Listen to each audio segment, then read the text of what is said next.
Students, now we have studied so far the optical instrument like eye. Now we'll talk about some artificial instruments or artificial optical instruments which are generally used for imaging the any kind of object. All right.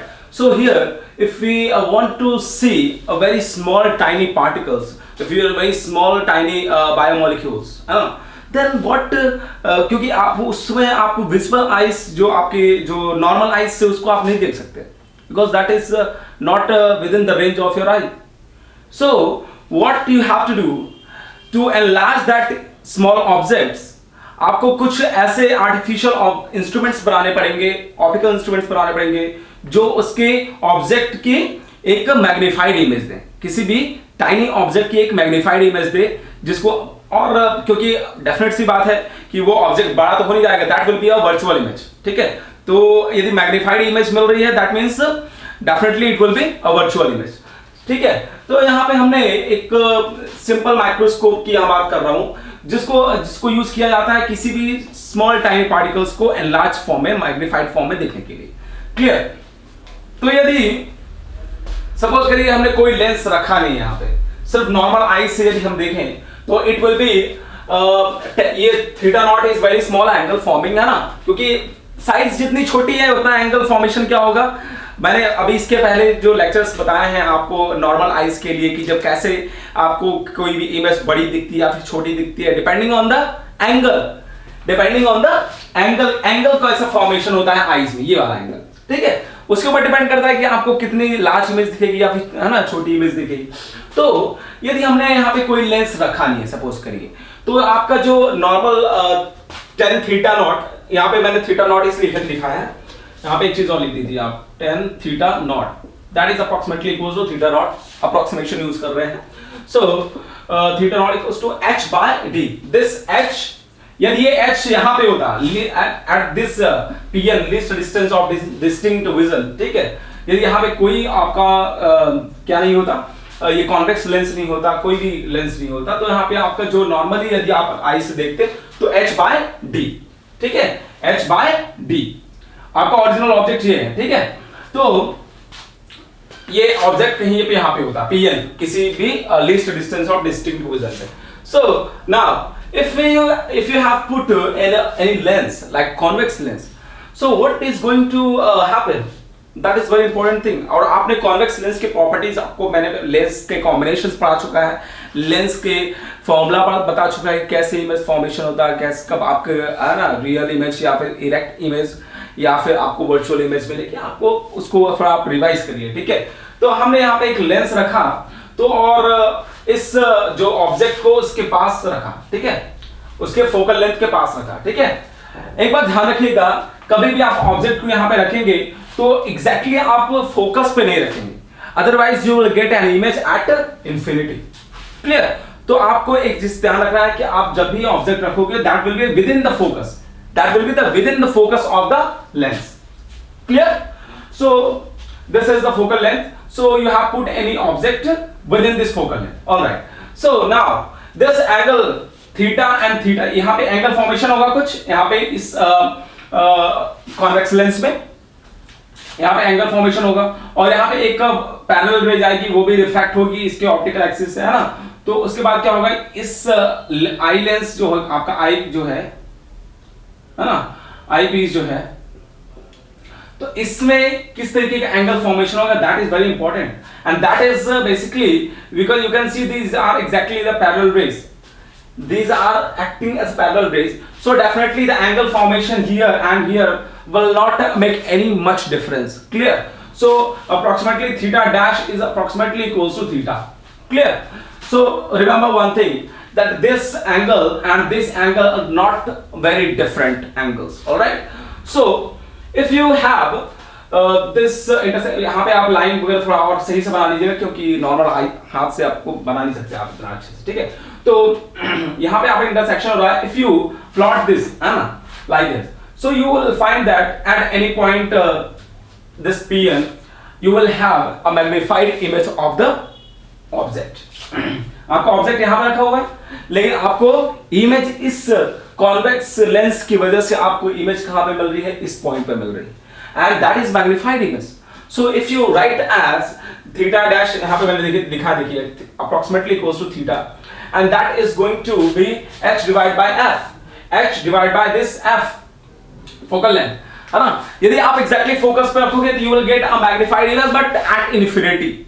Clear? But if you want to see the object magnified image, virtual image within the infinity, closer to infinity but not at infinity, so for that it is very important to have to know this expression. It is very important expression, h by f. So if you want any kind of magnification, angular magnification, so angular magnification is given by theta divided by theta naught. Theta is that when you have put any lens within this eye and this object. All right. So this theta divided by theta naught. Theta naught in the absence of the lens, and this is in the presence of the lens. So in the presence of lens, you have got h by f, and in the absence of lens, it is h by d.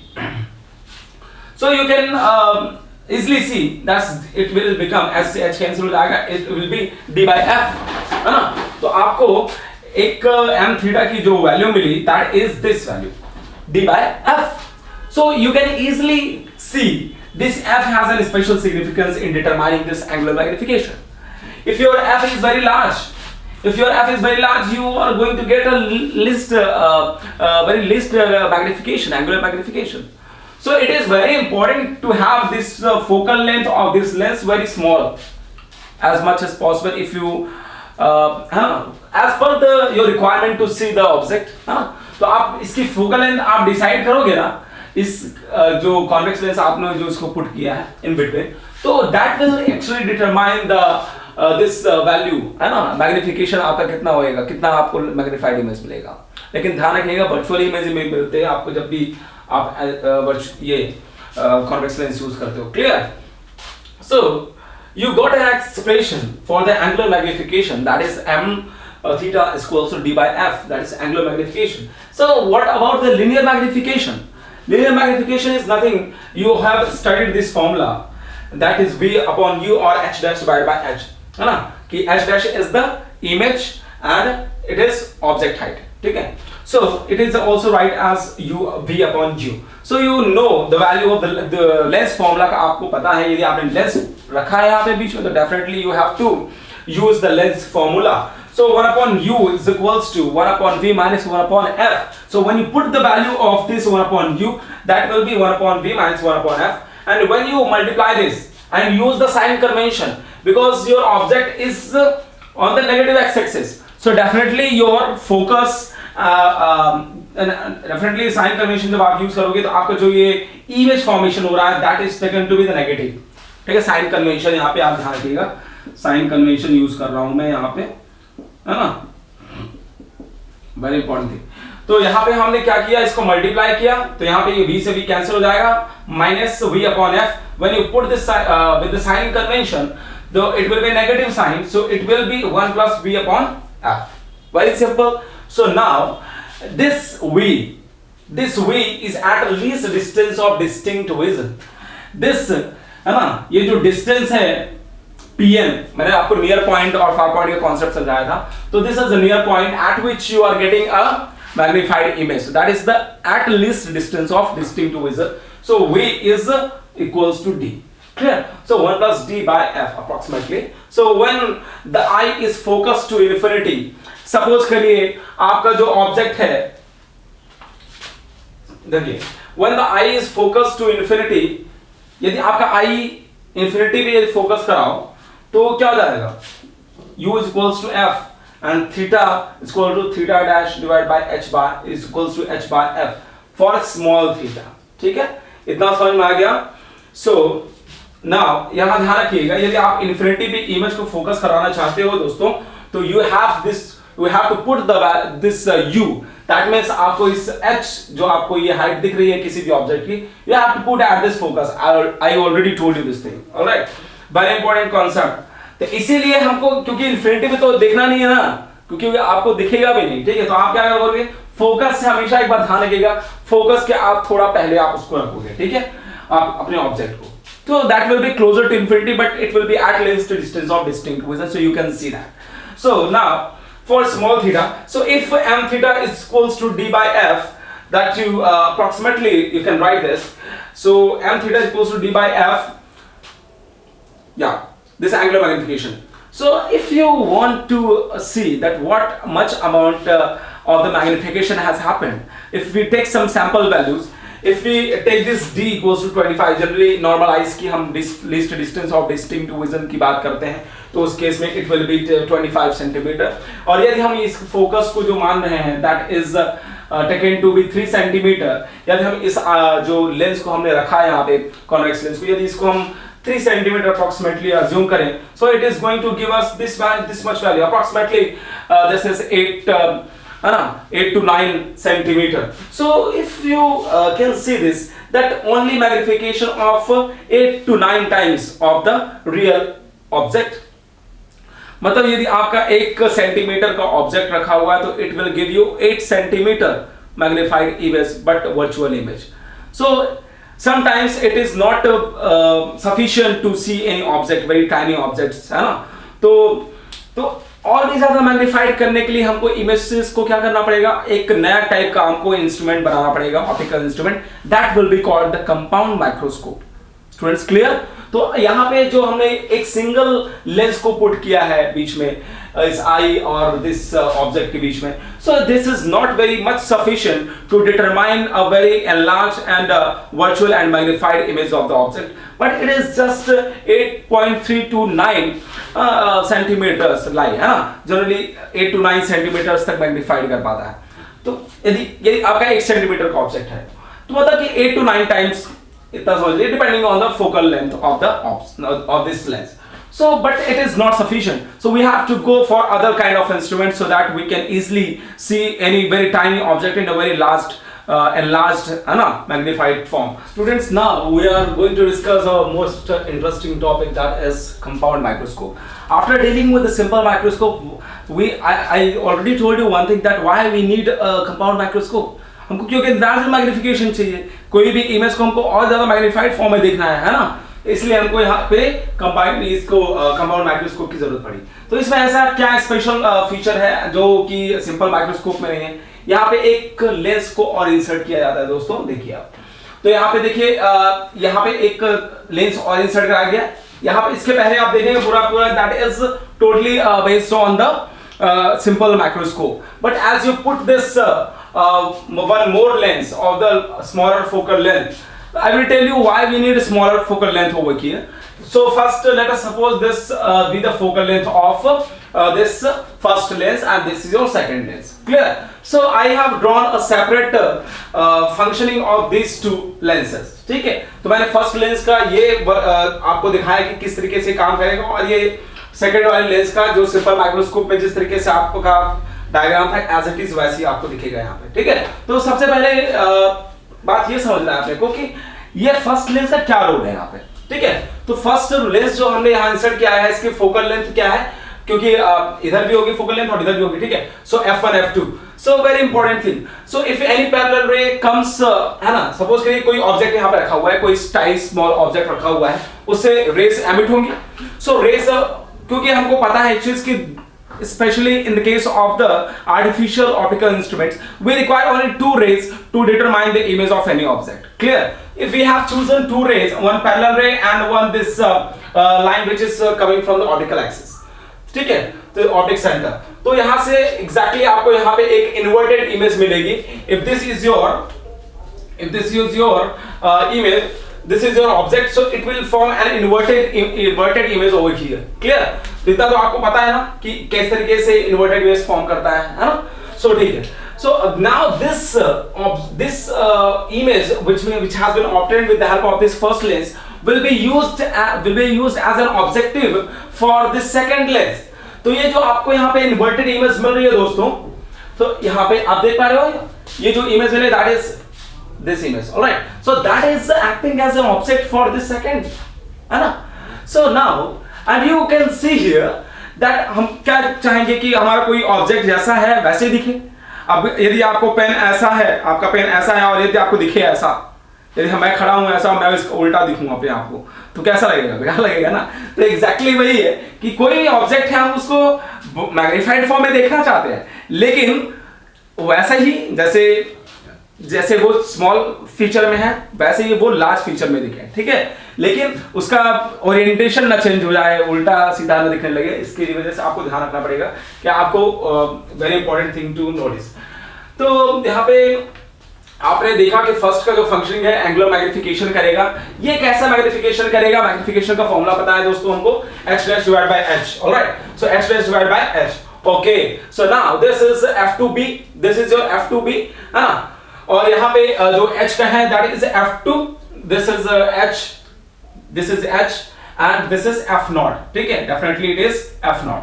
So just focal length की थोड़ा सा इधर उधर रखेंगे, क्योंकि exactly focus पर रखोगे तो आपको इमेज जो है फॉर्मेशन होगा, it will be at infinity. So यहाँ पे ध्यान रखिएगा, कभी भी जो इमेज यहाँ पे भी यदि ऑब्जेक्ट रखे हो तो एग्जैक्टली फोकस पे नहीं रखोगे। यहाँ पे भी आपका जो फॉर्मेशन हो रहा है that should not be exactly at the focus of this lens. Clear? मैंने एक चीज पहले बताया था आपको क्यों नहीं होना चाहिए, क्योंकि that means going to form image at infinity, so that is not of your any use, ठीक है। आप चाहते हो कि मैग्नीफाइड फॉर्म में मिले but closer to infinity, but not at infinity. So now this is f2b dash divided by h, h is f0, clear? So this f2b is exactly, आप देख सकते हो इसका जो फोकल लेंथ है यहाँ से f0 इतना ही, ठीक है, f1 f2, ऑलराइट, और इसका जो फोकल लेंथ है इसका दैट दिस, और यहाँ पे कुछ होएगा, ठीक है, इतना ही, क्योंकि दोनों साइड ही होता है ना फोकल लेंथ, चाहे इधर से आप बीम डालो चाहे इधर से डालो, कोई दिक्कत नहीं। तो एग्जैक्टली यहाँ पे आप देख रहे हो there is a separation between this two, इसकी फोकल लेंथ और इसकी फोकल लेंथ के बीच में, दोनों के बीच में क्या है? सेपरेशन है, and that is called the tube length, है ना।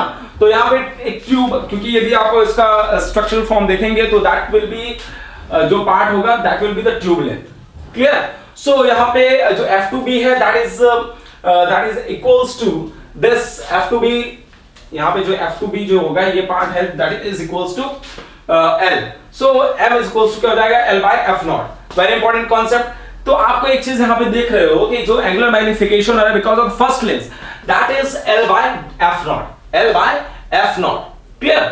l by f0, very important concept. तो यहाँ पे आपने देखा कि इस फर्स्ट लेंस के कारण यदि इसकी फोकल लेंथ कम है तो आपका मैग्निफिकेशन क्या होगा? ज्यादा होगा फर्स्ट लेंस के कारण।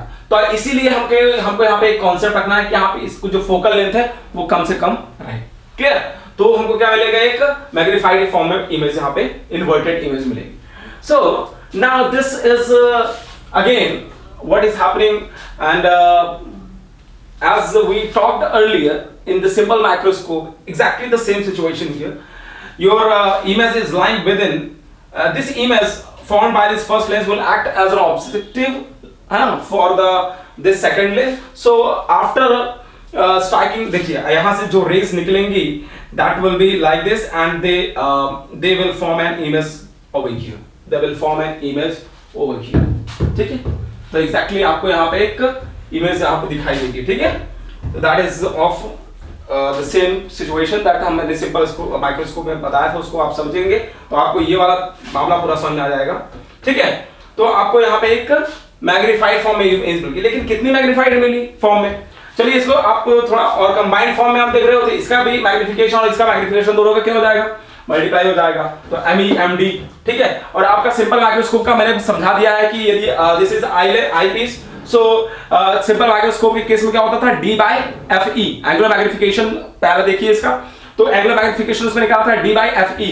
तो इसका जो मैग्निफिकेशन हमने फर्स्ट लेंस का निकाला L/F0, सेकंड वाले का जो इस लेंस के कारण दैट इज D/FE, है ना? तो दोनों का मल्टीप्लिकेशन हो जाएगा। So you can see this F0 and FE must be very small, must be small so that your magnification can be enhanced. तो ध्यान रखिएगा कि आपका मैग्निफिकेशन किसके ऊपर डिपेंड कर रहा है? इन दोनों की फोकल लेंथ के ऊपर डिपेंड कर रहा है। दोनों की फोकल लेंथ क्या होनी चाहिए? कम होनी चाहिए। ट्यूब लेंथ जितनी ज्यादा होगी exactly you will have the higher magnification over there. Clear? समझ आ गया इतनी बात? इसीलिए यहाँ पे आपको मैंने इसलिए यहाँ पे देखिए फोकल लेंथ इन दोनों का क्या है? कम लिया है, ठीक है? सर आपको पता नहीं था कि इसका फोकल लेंथ कम होगा, क्यों आपने पहले ले लिया? ये भी सोच रहे होगे, अरे भैया मैं इतना ज्यादा ले लूं, इतना ज्यादा ले लूं, लेकिन एक्सप्रेशन तो हमको यही मिलेगा ना। लेकिन इसके कंक्लूजन करने के बाद हमको ये पता चल गया कि हाँ, है ना, मुझे तो पहले से पता था, लेकिन आपको अभी पता चला कि इन दोनों को कम करने पर क्या हो जाएगा, आपकी जो मैग्निफिकेशन है वो इनहैंस्ड हो सकता है। तो एक जनरल फॉर्म में पहले हमने सॉल्व करा और उसको इस तरीके से फॉर्मेशन मिला हमको, फिर हमको ये समझ में आया कि एफ नॉट और एफ ई को स्मॉल होना चाहिए, तो हमको ज्यादा मैग्निफिकेशन मिलेगा। क्लियर है? तो इससे ज्यादा कंफ्यूजन वाली बात नहीं है। सो दिस इज व्हाई मैंने यहां पे लिखा है, this is why the objective lens and the eyepiece are chosen to have small focal length, because it will enhance the magnification of the this object. इस ऑब्जेक्ट का एक inverted virtual image मिली और ये virtual image दूसरे के लिए क्या करेगी, ऑब्जेक्ट का काम करेगी, and that is going to form an virtual image, हाँ, just before this focal length, इसकी फोकल लेंथ के थोड़ा सा अंदर। ठीक है, तो आपको नेट मैग्निफिकेशन मिल गया। चलिए आप देखते हैं कि जो सिंपल माइक्रोस्कोप था उसमें अपने को कितना मिल रहा था, 8.3 समथिंग। हमने यदि फोकल लेंथ उसका लिया था 3 सेंटीमीटर, तो उस केस में आपको क्या मिल रहा था, और डी हमने क्या लिया था, डी वाज 25 सेंटीमीटर, और आपको जो एफ लिया था दैट वाज 3 सेंटीमीटर। तो आपको कितना मिल रहा था, मैग्निफिकेशन कितना मिल रहा था, मैग्निफिकेशन मिल रहा था इस केस में एमई के केस में। ठीक है, तो उस केस में आप एमई नहीं, तो एम को जो मिल रहा था व्हाटएवर, तो उस केस में आपको 8.3 समथिंग कुछ मिल रहा था। ठीक है, लेकिन यहाँ पे आप देखिए, यदि हम इसको एफओ को 1.5 सेंटीमीटर लेते हैं, एफई को 2 सेंटीमीटर लेते हैं, ठीक है, एफ नॉट दिस इसका जो एफ नॉट है और एफ ई जो इसका एफ है ना focal length that is 2 centimetre, तो आपको ये समझ में आ रहा होगा कि यदि ये जो ट्यूब लेंथ है यदि हमने 15 सेंटीमीटर ले लिया है ना, और डी जो है वो least distance of distinguishers that is 25 centimeter, that you know very well. So if you put this value in this formula, so you finally get a magnification of 125 times. जो आपका यहाँ पे ऑब्जेक्ट रखा हुआ है इसका 125 गुना हो जाएगा ये, लेकिन फॉर्मेशन क्या होगा, इमेज का वर्चुअल इमेज होएगा, है ना, and just will be at least distance of distinct vision, so you can easily see that. ठीक है, वेरी इंपॉर्टेंट कॉन्सेप्ट ना। तो आपने देखा कि सिंपल माइक्रोस्कोप के केस में आपको मैग्निफिकेशन जो मिल रहा था that was 8 to 9 times, but here in the case when we have combined the effect of these two lenses, we are getting a magnified image of exactly 125 centimeter for this kind of values. So it is very interesting thing that we can see. So if we can change the focal length of these two, and we can, as our requirement, we can change this focal length and we can get the enhanced images as per the requirement. ऐसा हो सकता है कि आपको कोई image की बहुत ज्यादा मैग्निफिकेशन नहीं चाहिए, कम चाहिए, तो उस केस में आप फोकल लेंथ ज्यादा रखोगे। जिसमें और ज्यादा अपने को मैग्निफाइड इमेज चाहिए, that will be the focal length less जाएगा। Very important formula you have got, है ना। तो ये आपको दिमाग में रखना है कि इन दोनों का कंबाइंड इफेक्ट यहाँ पे मिल रहा है, और यहाँ पे एक फॉर्मूला वाला फर्स्ट लेंस के कारण that L by F not. इसके पहले वाली आप सिंपल माइक्रोस्कोप की वीडियो देखिए, फिर इसको देखिए, तो आपको डिफरेंस समझ में आएगा कि कितना इस एक लेंस को इंसर्ट करने के कारण कितना चेंज आ गया। आपका कहां 8 to 9 टाइम्स मैग्निफिकेशन हो रहा था और कितना मैग्निफिकेशन हो रहा है 125 टाइम्स। वेरी इंपॉर्टेंट कॉन्सेप्ट, ठीक है। So that's why compound microscope is very very useful for the biology, है ना, बायो जो स्मॉल मॉलिक्यूल्स को देखने के लिए, है ना। कंपाउंड माइक्रोस्कोप का काफी ज्यादा इसमें यूज होता है as compared to simple microscope. We generally prefer compound microscope. Students, now we'll talk about the telescope. आपको पता है कि आपने सुना भी होगा टेलीस्कोप्स वगैरह इसलिए यूज करते हैं क्योंकि हमको जो लार्जर डिस्टेंस के बॉडीज हैं, जैसे सोलर बॉडीज को हमको देखना कि सोलर सिस्टम में कैसा क्या फिनोमेना हो रहा है, या फिर मतलब कि उनके इमेजेस को हमको देखना है लार्ज स्केल पे, तो उस केस में हमको टेलीस्कोप्स की जरूरत पड़ेगी। चाहे कई टाइप्स के टेलीस्कोप हो सकते हैं, एस्ट्रोनॉमिकल टेलीस्कोप मतलब सोलर बॉडीज, या फिर एस्ट्रोनॉमी वगैरह जो यूज होता है। टेरेस्ट्रियल टेलीस्कोप्स भी यूज होते हैं जो हाई, जो टेरेंस बहुत दूर दूर इलाकों में, मतलब जो कैसा क्या स्ट्रक्चर है किसी भी टेरेंस वगैरह का, तो उसको वगैरह देखने के लिए टेरेस्ट्रियल टेलीस्कोप्स का यूज किया जाता है। तो basically we are dealing with the principle of the telescope, ठीक है। फिर उसके बाद मैं बताऊंगा कि एस्ट्रोनॉमिकल और टेरेस्ट्रियल में क्या डिफरेंस होता है, आपको समझ में आ जाएगा, ठीक है। तो यहाँ पे जो हम बात कर रहे हैं, basically this is type of astronomical telescope में बेसिकली 2 टाइप के यहाँ पे आपका लेंस, ऑब्जेक्टिव लेंस और एक eyepiece this is basically an astronomical telescope, ठीक है। सो I will tell you what is the difference between this and terrestrial telescope. First, you understand this working of this first and second is. आप सोच रहे होगे कि इसको sir ने अपने बड़ा क्यों बनाया, इसको छोटा क्यों बनाया? बेसिकली क्योंकि जो लाइट रेडिएशन सपोज करिए जो सन से आ रही है या फिर मून से आ रही है, उसको तो हमको जितनी ज्यादा लाइट होगी हमारे पास, जितना ज्यादा हम लोग एपर्चर बना के इसका रखेंगे, जितना एपर्चर मतलब लाइट गैदरिंग कैपेबिलिटी, तो जितना इस लेंस का लाइट गैदरिंग कैपेबिलिटी होगा उतना ही आपका क्लियर इमेज दिखेगा, ब्लर इमेज नहीं दिखेगा, समझ रहे हो आप? इसलिए ये जो फर्स्ट लेंस जो हम यूज करते हैं इसकी जगह में मतलब कि इसलिए यूज करते हैं क्योंकि इस हमको लाइट गैदर हमको ज्यादा करना है, अपर्चर ज्यादा करना है इसका, ठीक है। तो बेसिकली इसलिए हम क्या करते हैं, तो सपोज करिए कोई भी ऑब्जेक्ट सपोज करिए बहुत लार्ज डिस्टेंस पे है ना, बहुत लार्ज डिस्टेंस पे है, कोई स्टार या फिर कुछ भी है ना, सोलर बॉडीज की बात कर रहा हूं, तो उस केस में आपका यदि वहां से रेज आ रही है ना, फ्रॉम सपोज करें any point at infinity the rays are coming and forming an angle alpha, ठीक है, विद दिस फर्स्ट लेंस। और यहाँ पे बहुत सारी, ऐसा जरूरी नहीं है कि सिर्फ दो ही रेज आ रही हैं, बहुत सारी रेज आ रही हैं, और क्योंकि हमको इमेज फॉर्मेशन के लिए सिर्फ दो रेज की जरूरत पड़ती है रे ऑप्टिक्स में, so it is very important, that's why we have chosen two rays, one this ray and this ray. They are forming an angle and alpha, and they are forming an image, inverted image at this point h dash, and which is the point where this focal length of this lens as well as focal length of this lens merge, है ना। तो यहाँ पे objective lens और focal, आपने थोड़ा आप comparison करिए कि जो कंपाउंड माइक्रोस्कोप था उस केस में हमारे दो लेंसेस थे, लेकिन देयर वाज अ डिफरेंस, दोनों की फोकल लेंथ क्या थी, कम थी, इसकी भी फोकल लेंथ कम थी, इसकी भी फोकल लेंथ कम थी, and there was a distance of L, that was the tube length, all right, but here the case is different, man. Here in this case you have the focal length of this is greater as compared to this. I will tell you why this is greater than this, clear? So after the solving it, so यहाँ पे आपको एक image मिला, inverted image मिला at this f naught fe, and then after that the rays coming from this image is going to this lens eyepiece, forming an angle beta, you can see here, and merging at any point like here. So if you see any with the help of your eyes, ठीक है, तो आप देख रहे हो तो उसमें आपको दिखेगा कि इतनी बड़ी इमेज दिख रही है। आप यहाँ देख रहे हो कि यहाँ पे कोई ऑब्जेक्ट इस तरीके से था, है ना। अब कोई भी आप चीज समझिए, यदि कोई सोलर बॉडी हमको सन को देखना है तो सन इज स्फेरिकल, चाहे उसको आप उल्टा देखो चाहे सीधा देखो, कोई इससे फर्क नहीं पड़ने वाला। मून को चाहे उल्टा देखो चाहे सीधा, लेकिन मुझे यदि है ना रिवर्स कर दिया जाए या फिर सीधा करें तो फर्क पड़ जाएगा।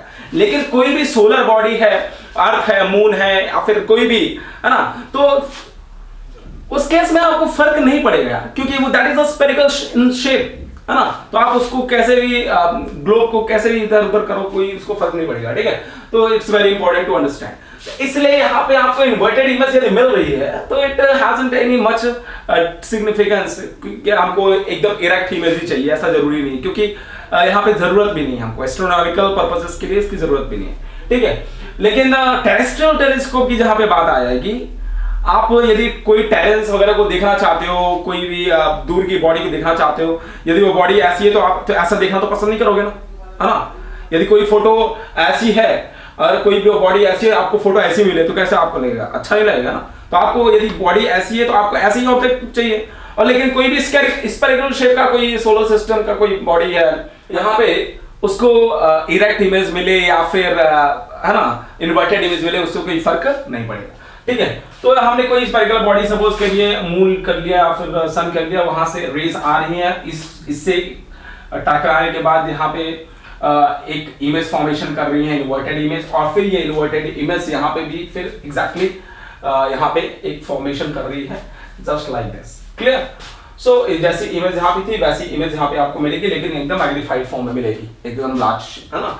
सो यहाँ पे आप एक चीज और देख पा रहे हो, यदि फॉर्मूला यूज करूं तो आपको एंगुलर मैग्निफिकेशन का फॉर्मूला पता है, तो क्या हो जाएगा, इमेज, ये जो इमेज वाला जो एंगल है बीटा डिवाइड बाय अल्फा, ठीक है। So beta is what, h dash divide by this fe, h dash divide by this fe, clear, this fe, and alpha क्या हो जाएगा, this h dash divide by this f not, F sine convention जब use करोगे आप तो यहाँ पे क्या आ जाएगा, माइनस साइन आ जाएगा। क्लियर? तो यहाँ पे आपको एक चीज देखने को मिलेगी, ये कैंसिल हो जाएगा, so minus f naught divide by f e. Sign convention use किया है यहाँ पे, ध्यान रखिए। अब वो पढ़िए आप एक और बार तो आपको समझ में आएगा कैसे हो रहा है। तो this is also depends on light gathering capability. मैंने इसलिए पहले ही बता दिया कि एपर्चर जो होना चाहिए फर्स्ट लेंस का बहुत ज्यादा होना चाहिए, क्योंकि जितनी ज्यादा लाइट आपकी इसमें पड़ेगी उतना ज्यादा आपकी क्वालिटी इमेज की अच्छी होगी। क्लियर? अब सपोज के लिए बहुत कम रेज आ रही है, अब सपोज के लिए इसकी जगह में आपका इतना होता तो इतनी लाइट जाएगी ना यहाँ पे, और इतना बड़ा है तो इतना सारा लाइट जाएगी, है ना, तो आपकी इमेज की क्वालिटी और अच्छी हो जाएगी। समझ रहे हो आप? Very important concept. तो बहुत सारे तरीके हैं। अब जैसे आप इसकी जगह में सोच रहे हो कि सर मिरर यूज कर ले तो कैसा रहेगा, बहुत काफी लार्ज स्केल में यदि मिरर्स को यूज करें तो वो भी यूज होता है, लेकिन हम जनरली इसको अभी कंसीडर कर रहे हैं। ठीक है? तो ऐसा नहीं है कि मिरर्स को यूज नहीं कर सकते, यूज कर सकते हैं, है ना। That also have some focal length, है ना, तो उसको भी यूज कर सकते हो, तो आप उसको पढ़ सकते हो कैसे करना है आपको, लेकिन इसको आप ये समझिए। तो ये एस्ट्रोनॉमिकल पर्पसेस के लिए हम यूज करते हैं। लेकिन जब टेरेस्ट्रियल की बात करेंगे तो क्या करेंगे, क्या डिफरेंस आ जाएगा। यदि हमको अर्थ में किसी और बॉडी को दूर की देखना है तो हमको टेरेस्ट्रियल टेलीस्कोप की जरूरत पड़ेगी, और इस केस में हमको एक और लेंस इंसर्ट करना पड़ेगा इन दोनों के बीच में। ठीक है? और उसका फोकल लेंथ कितना होना चाहिए, तो यदि इन दोनों का फोकल लेंथ क्या हो गया, total focal length F not plus F E. ठीक है? तो उस केस में क्या हो जाएगा, ये this is for astronomical purposes, है ना। लेकिन यदि आप टेरेस्ट्रियल की बात करोगे तो यहां पे आपको F not plus F E plus 2f 4f, क्योंकि 2f ओके। तो यहां पे एक ये जो एडिशनल फोकल लेंथ जो आता है किसी भी आप लेंस को यदि इंसर्ट कराओगे इस बीच में, तो क्योंकि आपको उस केस में इसलिए आप इंसर्ट करा रहे हो इस 4f के लेंस को, जिसका फोकल लेंथ 4f है, टोटल में सम उसे यदि लेफ्ट हैंड राइट करा किया जाए तो इस केस में आपको जो इमेज मिलेगी that will B erect image. जैसा आपका ऑब्जेक्ट यहां पे रहेगा वैसे ही ऑब्जेक्ट आपको यहां पे दिखाई देगा, आपको इन्वर्टेड इमेज यहां पे नहीं मिलेगी। क्लियर है? तो यहां पे इसलिए यहां पे this is for the terrestrial. Clear?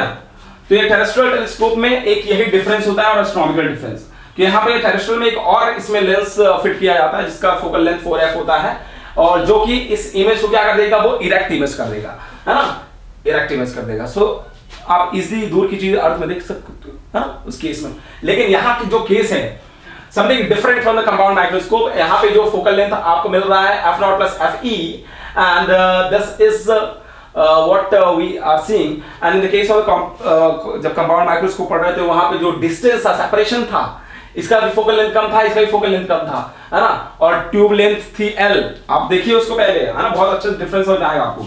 और ये थोड़ा और आप डिटेल इसकी स्टडी के लिए आपके कोर्स के बाहर हो जाएगा, तो आप इतना आप समझ लीजिए कि टेरेस्ट्रियल और एस्ट्रोनॉमिकल में थोड़ा डिफरेंस होता है कि इसमें एक और लेंस फिट किया जाता है ना। तो ये बहुत इंपॉर्टेंट कॉन्सेप्ट है, आप इसको दिमाग में रखिए। एक चीज यहाँ पे रिलेशन से और समझने लायक है कि दैट इज एम नॉट जो आपको मिला, that is minus f naught divide by f ई। यहाँ पे एक चीज आप देख रहे हो कि एफ ई का जो फोकल लेंथ है यदि वो कम होगा तो आपका मैग्निफिकेशन ज्यादा होगा, और यदि एफ नॉट यदि ज्यादा है तो आपका मैग्निफिकेशन ज्यादा होगा। That's why this f naught is larger as compared to this f e. F naught is greater than f e. Very important concept. ठीक है? तो इस केस में इस रिलेशन से आप इजीली डिटरमाइन कर सकते हो कि मैग्निफिकेशन कितना होगा इमेज का। ठीक है? तो एस्ट्रोनॉमिकल टेलीस्कोप, टेरेस्ट्रियल टेलीस्कोप्स वगैरह यूज होते हैं, तो डिफरेंस है दोनों के बीच में। क्लियर है? तो ये चीज बहुत इंपॉर्टेंट है समझना आपके लिए कि किस तरीके से इमेज फॉर्मेशन होता है और कैसे साइन कन्वेंशन वगैरह आप यूज करोगे। ठीक है? और इसका एपर्चर ज्यादा होना चाहिए क्योंकि आपको लाइट ज्यादा गैदर करना है, और ये सब चीजें जो है बहुत इंपॉर्टेंट आपको समझना। ठीक है? एक बार और बुक्स में आप पढ़ेंगे तो और डिटेल में आप समझ पाएंगे, जब मैंने एक ओवरव्यू आपको दी है।